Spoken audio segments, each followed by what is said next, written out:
All right. So the agenda of this video is to basically talk about events in New York. So this video is basically the first video that I'm making out of three-part series on my YouTube channel over the next 3 weeks, in which I'm going to talk about different aspects of attending these events. The second video is going to be about how do you find these events in the first place. And the third video is going to be about how do you save money while attending these events, because some of these events honestly are very costly. They cost you about $1,000 per event, which is like very expensive for a lot of students, I believe.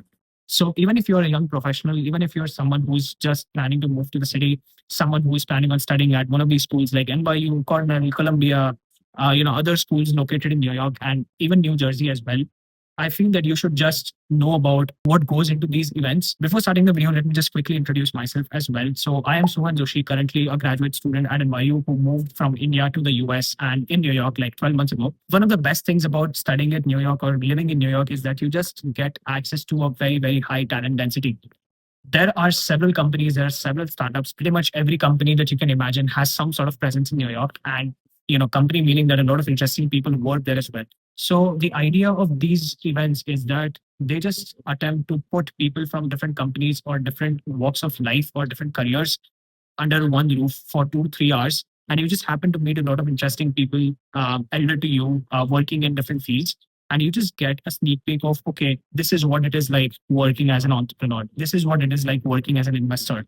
This is what it is like working as a software developer at, I don't know, Amazon or Google.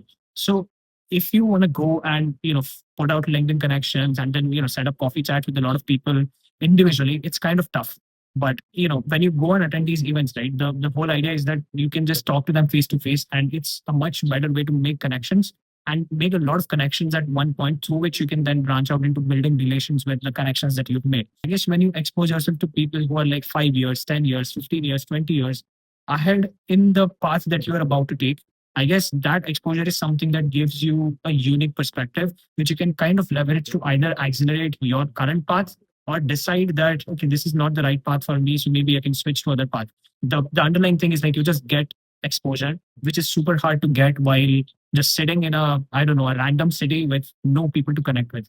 So I just want people to realize that, okay, being in New York is actually an unfair advantage. And on top of that, even if you are at Cornell, Columbia, and NYU, all of these popular schools across New York, right?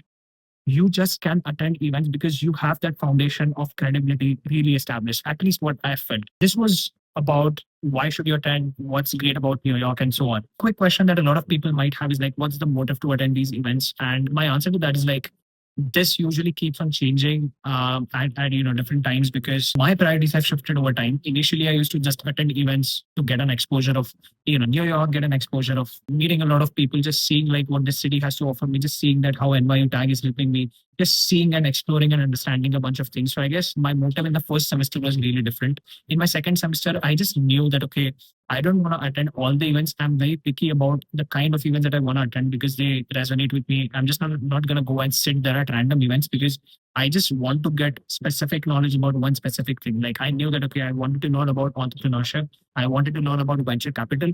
And I just attended events which were aligned to that. In my third semester, which is going to start in September, I'll just have completely different motives. One of the motives being that I want to find guests for my podcast, for example, which is like a sweet plugin because I'm about to start a podcast on this channel. What I'm trying to say is your motives are going to change every semester if you're attending these events. But the main idea there is that you just like, I guess, got to be curious. At the very beginning, if you're a young professional or a student who's just planning to move to New York, don't worry too much about your long-term motives that you're going to have with it, because let them shape you over time as and when you're attending these events. Do you feel right? Do you don't feel right? Do you feel that sense of growth in terms of communication, in terms of pitching yourself? Do you feel that growth in terms of understanding a particular concept or a particular viewpoint of someone which you did not have an idea of? You feel that growth and let that growth redefine your priorities. But the thing is, at the very beginning, just be curious. Like, these like the city has to offer me so much. This university has to offer me so much. So let's just see like what can I do with everything that I have. I guess that's a very good mindset to have at the very beginning, and let all of this shape you eventually.